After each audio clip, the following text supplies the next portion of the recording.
Dmytro Snihirov, a military expert and co-head of the Prava Sprava civic initiative, noted that Russian forces are attempting to advance toward Kostiantynivka by applying pressure from the Pokrovsk and Toretsk sectors. The Ukrainian Defense Forces are conducting a series of successful counterattacks in the Pokrovsk sector. Ukrainian defenders have effectively seized the tactical initiative and are preventing Russian occupiers from advancing deeper, particularly from reaching the administrative borders with the Dnipropetrovsk region and creating a threat of operational encirclement of the Pokrovsk agglomeration. The fighting is going well near the village of Pishchany, where Ukrainian defense forces are carrying out counterattacks to stop the Russians from advancing toward the Pokrovsk-Kostiantynivka highway. Gaining control of this logistical route would otherwise allow Russian invaders to carry out a flanking maneuver toward Kostiantynivka, commented Dmytro Snihirov on Espresso TV. According to Snihirov, heavy fighting continues near the village of Shevchenko, which lies on the opposite flank of the Pokrovsk sector. Russian forces are attempting to reclaim positions they had previously lost. However, thanks to the successful actions of Ukraine's defense forces, the situation in this sector has been significantly stabilized. In the Shevchenko area, Ukrainian forces have observed the redeployment of Russian operational reserves. As a result, Russian troops' tactical objective is clear: to regain control over the positions they lost. As for the Toretsk sector, the situation is difficult. The occupiers continue to push toward the Toretsk-Kostiantynivka highway, deploying significant operational reserves from Russia's 8th Combined Arms Army. The Russians understand the strategic importance of Toretsk. Its heights allowed Ukrainian defenders to control the Russian rear logistics and prevent breakthroughs toward Kostiantynivka, which remains a key strategic objective for Russian occupiers.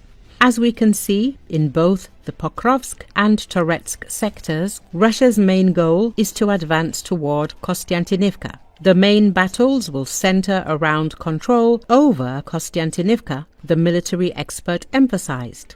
Toretsk, which appeared to be under complete Russian control, has again become a battlefield, with reports of Ukrainian units breaking through and firefights occurring near the city center. Russians flee from fighting areas.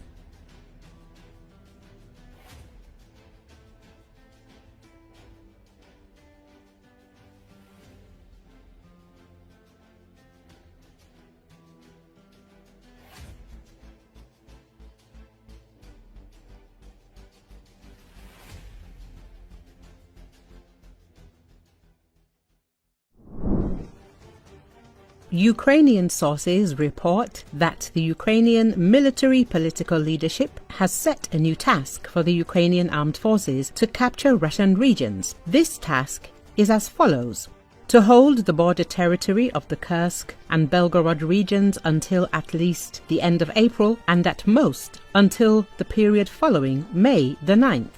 What are these dates determined by? The first is related to Trump's promises to achieve peace within 100 days of his presidency. Trump's first presidential 100 days expire on April the 30th. Russian media says that Ukraine wants to ensure that if some agreement is actually signed by that time, it could be declared that it was not the Russian army that drove the Ukrainian armed forces out of the Kursk and Belgorod regions, but that they themselves left there. Even though at the moment we are talking about a total of approximately 24 square kilometers of territory in the two regions.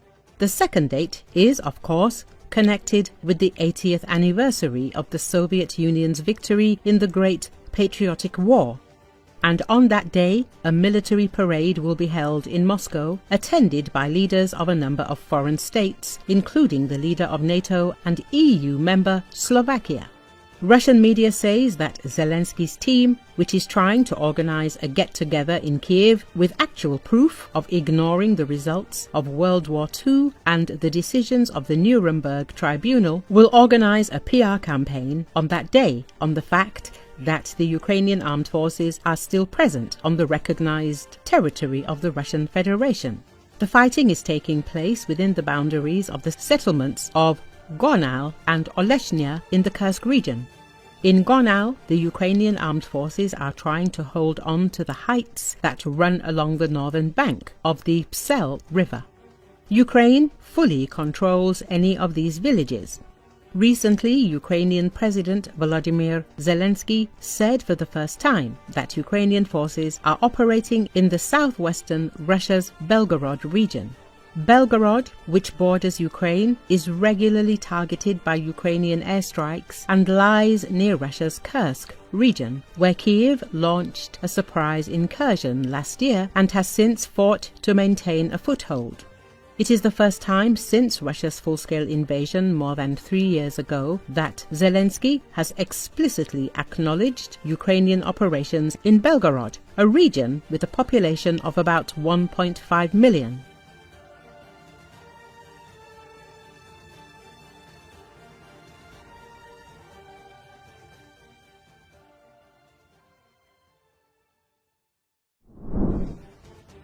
US President Donald Trump has not lifted any sanctions against Russia. Permission to strike ATACMS on Russian territory has not been cancelled, and the use of Western weapons continues.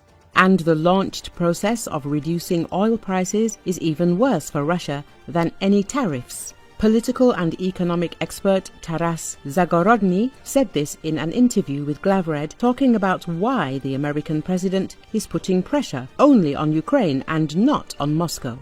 According to Zagorodny, Trump is hitting the axis of evil. China and Iran understand the logic of the Americans and the reasons why they are running around Russia. The Americans' worst nightmare is the collapse of Russia. They have always been busy saving Russia, but the good news is that they never saved the Soviet Union, and the USSR was a more powerful country than the current Russian Federation. The US is proceeding from the logic of war with China. They want Russia to support them in this war, or at least maintain neutrality, says Zagorodny. However, according to the expert, an even worse nightmare for Americans is a common border with China along the Bering Strait. After all, everything is heading towards China appearing in the Arctic. Now China is separated from the States by the Pacific Ocean, and it will be separated only by the Bering Strait, and from Alaska, which has no land routes with other US states. Pressure on Canada is also part of the games and the war with China. How to defend Alaska if there is no land route of communication? It goes through Canada. Plus, Canada is a reserve of mineral resources for the war with China, says Zagorodny. According to him, the United States will come to the understanding that Russia cannot be torn away from China, and to the common sense that it is necessary to negotiate with China on how to divide Russia. It won't work any other way. Russia is the weak link. It can't stop the war for many reasons. The price of oil is falling. China won't let Russia be torn from the Chinese embrace. As the Chinese say to Russia, "We are with you forever," but they don't specify that it is possible to be friends with Russia in parts. Why does China need Moscow to pump oil in Siberia? Therefore, China may well understand that it doesn't need Russia because it threatens Europe, China's business partner. Oil, timber and everything else can be exported from Russia without Moscow. Thus, China can support the freedom-loving people of Buryatia or the Altai territory or Tuva, the expert says. In his opinion, Russia is now under a triple blow: the collapse of oil prices, China, which does not need such a Russia, Turkey, which has its own wishes regarding the Turkic world that stretches to the Pacific Ocean because the Yakuts are also a Turkic world, and plus Ukraine, which God himself ordered to destroy Russia. This is the right dream of Ukrainians. In such a configuration, nothing will stick, no matter how anyone tries to blackmail Ukraine. If Russia were not pressured, then the Russians would not be so nervous, but would calmly say that there will be no truce. But Russia is nervous because there is pressure. I emphasize that the policy of protecting US interests automatically hits Russia, Zagorodny said.